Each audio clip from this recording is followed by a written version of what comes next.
Tänane 7. küsimus on peaminister Kristen Michalile ja teema peaks puudutama julgeolekut. Ja küsima peaks Riigikogu liige Mart Helme, aga keda nüüd praegusel hetkel saalis ei viibi, on kolleeg Mart Helme, mistõttu me oleme olukorras, kus me seda küsimust avada ei saa ja peame edasi liikuma. Mart Helme jõudis. Mart Helme. Nii, Mart Helme ikkagi jõudis kohale. Me oleme 7. küsimuse juures jätkuvalt ja teema on julgeolek. Küsimus on suunatud peaminister Kristen Michalile ja küsib Riigikogu liige Mart Helme. Mart Helme, palun. Ja ma kõigepealt vabandan, et te pidite ootama mu järele. Ma tormasin küll nii ruttu, kui jõudsin, aga siiski pisut hilinesin. Aitäh ootamise eest.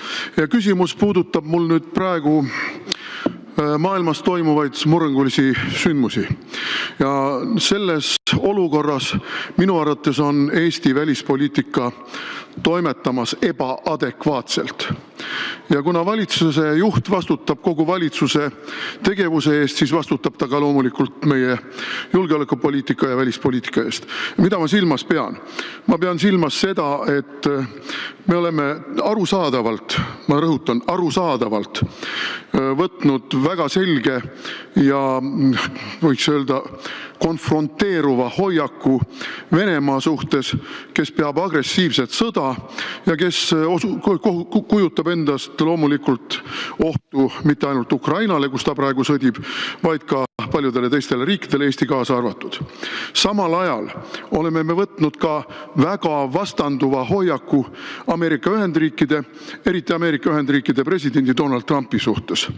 Ja üsna teravaid hinnanguid tuleb nii välisministeeriumist, välisministri enda suust, kui ka teiste küllaltki kõrgete Eesti esindajate suust, kes on meil seotud välispoliitikaga. Et minu küsimus ongi nüüd selles, et kas valitsus teadlikult vastandab ennast Ameerika Ühendriikidele ja Donald Trumpile ehk seades ennast sisuliselt vastamisi kahe meie julgeolekut kõige otsesemalt kas ohustava või tagava suurjõuga või on see kuidagi senise maailmakorra järgimise inertsist tingitud segadus ja kas teie kui valitsusjuht võite kinnitada siin, et Ameerika Ühendriikidega ja Donald Trumpiga me siiski soovime vastandumist vältida? Aitäh! Aitäh! Ameerika Ühendriigid on meie julgeolekupartner. Ja on olnud seda olenemata mis tahes administratsioonist, on seal olnud vabariiklased või demokraadid, et seda ma olen ka varem öelnud ja siin ilmselt üllatust ei ole. Kas sõbrad alati kõikides asjades ühel nõul on? Ma olen ka varem öelnud, et näiteks seesama tollipoliitika, mis minu hinnangul ei tee kedagi jõukamaks, ei ole selline poliitika, mida meie ajaksime, et Euroopa vaatest siiski täiendavate tollide kehtestamine või nendega ähvardamine ei ole mõistlik poliitika ja kui meil on vaja Euroopas samme sellele vastu astuda, me astume ja ma arvan, et Euroopa suutis selle sõnumi ka anda, seda esiteks. Teiseks, mis puudutab väärtuspõhist poliitikat, siis meie hoiak ja ma arvan, et see on ka mõistlik, ma arvan, et see on Eesti rahva enamuse hoiak, on, et jõuga piire ei muudeta ja see kehtib nii Ukraina, Gröönimaa kui kõikide teiste riikide puhul. Kui te küsite sellise konservatiivse poliitika debati või kultuurisõdade, nagu te olete seda vist ise nimetanud siia toomises, siis mina isiklikult neid siin näha ei tahaks, aga juba esimene punkt tänases infotunnis Martin Helmelt reetis, et neid kultuurisõdasid üritatakse siia tuua, et me rääkisime pikalt, kus mina rääkisin faktidest ja Martin elegantselt muidugi selgitas mulle, kuidas Statistikaamet, kõik ülejäänud on Reformierakonna käsilased, et immigratsioon tegelikult on hoopis teiste numbritega, kui Eesti riigil on. Et need on ikka need kultuurisõjad, mida siia tuua tahetakse. Nii et jah, ma kutsuks küll üles, et loobuge teiegi ja konservatiivse poole pealt nende kultuurisõdade siia toomisest, et julgeoleku tagamisel me oleme koos ja mul on hea meel näha, et ega siis NATO-s ka näiteks nendel hetkedel, kui on olnud keeruline, No viimased hetked näiteks olid, kui Vene hävitajad olid meie õhuruumis, siis Ameerika presidendi sõnum, Donald Trumpi sõnum oli, et laske nad siis alla, kui õigeks peate. Ja Poolat, Baltimaid, tema on pühendunud kaitsele. Samamoodi olen ma olnud temaga koos näiteks NATO tippkohtumisel Haagis eelmisel aastal, kus tema sõnum oli lihtne, et Euroopa peab panustama rohkem kaitsele, kuna ta näeb, et Euroopa panustab rohkem kaitsele, siis tema on täpselt samamoodi pühendunud NATO-le artikkel 5-le, nii et ma eeldan, et NATO toimib kenasti, praktikas toimib ta väga hästi. Laevad on merel, lennukid on õhus, ka retoorikas võib-olla saab veidi seda temperatuuri NATOs maha keerata, sest tõepoolest sellest vastasseisust saavad kasu, rõõmu ainult need, kes on meie suhtes pahatahtlikud, eeskätt Venemaa. Nii et jah, ma arvan, et seda on mõistlik mitte teha. Ja jah, veel kord, ärge neid kultuurisõdasid meie tuppa tassigi. Aitäh! Ja Mart Helme, teil on täpsustav küsimus, palun. Ja, no aitäh. No minu arvates neid kultuurisõdasid tassite tuppa pigem teie, sest et immigratsioon on nii julgeoleku kui kultuurisõja küsimus. Ta on nagu mitmetahuline. Ja me jääme täiesti eri arvamusele selles suhtes, kas meil on immigratsiooni liiga palju, sealhulgas slaavi rahvaste immigratsiooni, keda me ei saa kuidagi usaldada oma ajaloolist kogemust arvesse võttes. Või neid ei ole piisavalt palju teie seisukohast siin. Nii et me jääme selles suhtes eri arvamusele. Teie rõhute mingile statistikale, meie ütleme, statistika ei vasta tõele. Meie rõhume sellele, mida me näeme tänaval ja kogeme kaupluses. Vene keel on Tallinna vallutanud ja see on meile julgeolekuoht. Ja nüüd tagasi tulles ikkagi suhete juurde Ameerika Ühendriikidega, me oleme võtnud ikkagi ju väga selge hoiaku, et me vastandume Ameerika Ühendriikidele praktiliselt kõikides olulistes küsimustes. Olgu teemaks Venezuela, jah, me ei nuta Maduro pärast, ei nuta, keegi ei nuta, mina ka ei nuta. Aga samal ajal me oleme ikkagi väga kriitilised, et nii ei tohi teha. Me ei nuta Kuuba pärast, aga samal ajal Kuubale anname raha. Me ei nuta Taani pärast, me oleme Taaniga solidaarsed, aga samal ajal kritiseerime Ameerika Ühendriikide minu arvates kogu läänemaailma kaitsvaid strateegilisi algatusi ja seame sellega ohtu tegelikult oma enda julgeoleku, sest et meil ei maksa absoluutselt mingisugust kõhklustki omada, et venelased ei soovi meie suhtes täpselt samasuguseid poliitikaid ajada, nagu ajavad ameeriklased võib-olla Gröönimaa suhtes, ainult et venelased ei saa midagi teha seni, kuni Donald Trumpi suur kämmal on meie kohal. Ja Donald Trump on väga tujukas inimene, nagu te olete kogenud, ja on inimene, kes on väga solvuv inimene ja kui ta ikkagi leiab, et aga see Eesti on ju risti ja põiki jalus, kogu aeg töötab vastu kõikidele meie julgeoleku eesmärkidele, siis ta võtabki selle kämbla meie kohalt ära. Nii et minu küsimus on ikkagi jätkuv. Meil ei ole Ameerikaga nii palju ühiseid väärtusi, nagu te püüate siin muljet jätta. Ameeriklased kritiseerivad Euroopa immigratsiooni, Euroopa kultuuripoliitikat laiemalt, kritiseerivad meie soo- ja rohepoliitikat, leiavad, et Euroopa on sellega ennast auti mänginud. Ameeriklased ei suhtle teie eelkäija Kaja Kallasega, et meil on siin väga konfrontatsiooniline olukord ja minu arvates teie valitsus kallab siin õli tulle või saan ma äkki valesti aru? Aitäh. Härra peaminister, palun. Nojah, mis ma nüüd teile ütlema pean, et ma arvan, et mõnes asjas saate kindlasti valesti aru, jah. Et midagi teha ei ole, et kui ma vaatan neid numbreid jälle ja ma saan aru, et see kuidagi millestki siiski riigis peab lähtuma, statistika numbrid siiski klapivad ja tihtipeale trende kirjeldavad, et meie rahvaarv on siiski väiksem ja negatiivseks on pöördunud ka rändesaldo, et eelmisel aastal esialgsed andmed, rõhutan, need on esialgsed andmed, sest võib-olla midagi täpsustub, registreeritud rände andmetel saabus riiki vähem inimesi, kui siit lahkus. Ja see on nüüd esimene kord aastast 2014, kus rändesaldo on jäänud negatiivseks.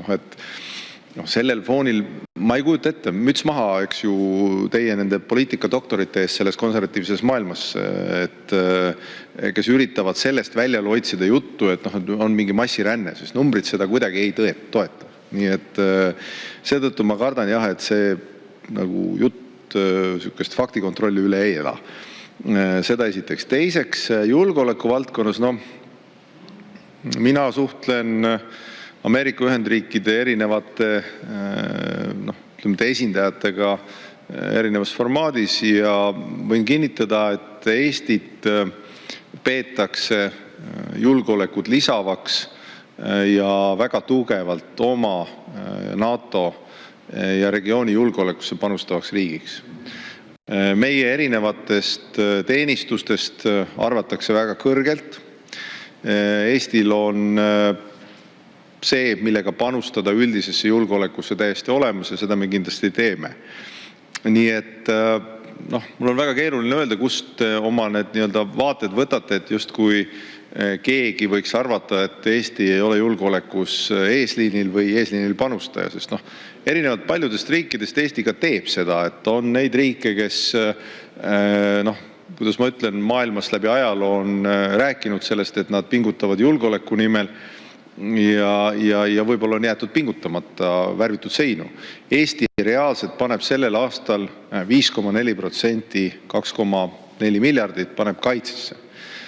Sellega, ma arvan, me oleme top 3, top 5 panustaja hulgas selle investeeringuga ja me ei tee seda sellepärast, et oleks tore või oleks tore protsenti näidata, vaid ikka sellepärast, et meie lapsed saaks elada rahus. See on asja mõte. Aitäh! Suur tänu ja lisaküsimuse esitab Martin Helme. Palun. Ja, no ma pean ka faktikontrolli tegema siin. Ennem eelmise küsimuse ajal sa mulle rääkisid nõukogude aegse statistikast, et Nõukogude Liidu statistika näitas, et elu on hea ja läheb järjest paremaks. Venezuelas ka näitab, et elu on hea ja läheb järjest paremaks, kõik on rikkamaks saanud. Et statistika manipulatsioon, kas või see sama küsimus, et meil eelmisel aastal rändesaldo oli negatiivne, aga kui palju nendest oli eestlasi, kes ära läks ja kui palju nendest oli viimase mõne aasta jooksul siia ajutiselt tulnud ukrainlasi, kes tagasi läks või edasi läände läks, et see statistika on manipulatsioon. Ennem ütlesid ka, et tollid ei tee kedagi jõukamaks. Teevad küll. Ameerika Ühendriike teevad jõukamaks ja sellepärast nad teevadki neid ja meile ei pruugi see meeldida, sest et see meid ei tee jõukamaks, aga kehtestajat riiki teeb. Nüüd väärtusruumist rääkides, see ongi meie mure siin praegu, et meil see väärtusruum on ümber kujunemas ja need on konkreetsed valikud, konkreetsed otsused, mida Eesti peab selles keerulises olukorras langetama ja meie mure on see, et meil on täna valitsus, kes on ebaadekvaatne ja ebapädev ja elab endale räägitud valede võrgustikus, nagu me selle statistikaga just praegu tuvastame. NATO peasekretär ja sellest tulenevalt, eks ole, on tulnud siis algatus, see algatus on kerinud juba mõnda aega, et Euroopa Liit teeb nii-öelda oma NATO ilma Ameerikata ja kui ta seda ei saa, siis ta teeb NATO kõrvale oma kaitsejõudu, oma kaitsealgatuse. Selle peale, ja me kõik saame aru, miks nad seda teevad, eks ole. See on selle jaoks, et võtta liikmesriikidelt ära viimane suur siis suveräänsuse kang, võtta riigikaitserahad Brüsseli kontrolli all ja võtta julgeolekualased otsused Brüsseli kontrolli alla ja vajadusel siis ka omada relvajõudusid, mis nii nagu omal ajal Varssavi paki organisatsioonis läheb sõnakuulmatuid liikmesriike karistama. See on see põhjus, miks seda tehakse, aga NATO peasekretär Mark Rutte ütles esmaspäeval, et kui keegi siin mõtleb, et Euroopa Liit või Euroopa tervikuna suudab ise ennast kaitsta ilma USA-da, siis unistagu edasi, ta ei suuda seda. Ja lisas veel, et ma arvan, et Venemaa presidendile Vladimir Putinile see väga meeldiks. Nii et mõelge uuesti, ütles Rutte. Ja ma küsingi, mida siis valitsus ütleb, mis meie seisukoht on? Kas me tahame lüüa kaasa sellesse Euroopa armee tegemisse, mis on meie suveräänsuse kahjustamine ja meie julgeoleku kahjustamine või me ei taha? Me paneme panuse ikkagi sellele, et ameeriklastega koos.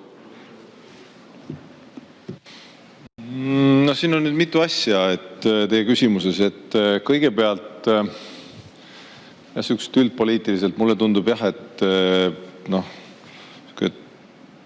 Donald Trumpi imago kogu sellel konservatiivsel tiimal, eks te peate ise otsustama, et kas see on see sõnum, mida te siis enda poliitikas tahate Eestis anda ja kirjeldada.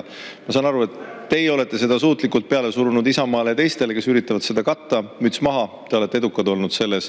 Mulle tundub, et joondutakse pigem teie järgi, mitte vastupidi. Mulle isiklikult oleks meeldinud võib-olla, ma ei tea, konservatiivide pooled Ronald Reagani poliitika ja nii edasi, mida konservatiivid ise ka hea sõnaga meeles peavad. Aga see selleks. Nüüd, mis puudutab Euroopa Liidu võimekust, Euroopa riikide võimekust kaitses, ma ütleks nii, et need kaks asja ei ole kuidagi vastuolus, et Euroopa riikide panustamine kaitsesse igal juhul peab kasvama, selles pole ju kahtlust ja me oleme seda lubanud. Selle kohustuse on võtnud ka NATO riigid, me oleme Haagis sellise sõnumi andnud, et 5% kaitsesse tuleb panna. Ja see veel kord, kaks asja ei ole omavahel lahus ega vastuolus. NATO kaitseplaanide alusel sellesse kaitsesse ju panustataksegi. Et see ei käi kuidagi tühjas vaakumis, et igaüks ise vaatab, vaid need Euroopa riigid, kes on NATOs, otsustavad NATO kaitseplaanide alusel, kuidas sellesse panustatakse ja selle järgi ka vastavalt toimetatakse.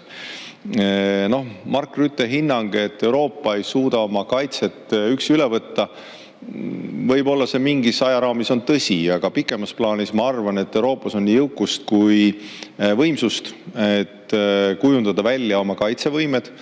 Kaitsetööstused, ma ei tea, 3 aastat, 5 aastat läheb. Ühel hetkel on kaitsetööstused kindlasti paremas olukorras. Eestis on väga tublid kaitsetöösturid, mujal on tublid kaitsetöösturid, toimetamine käib.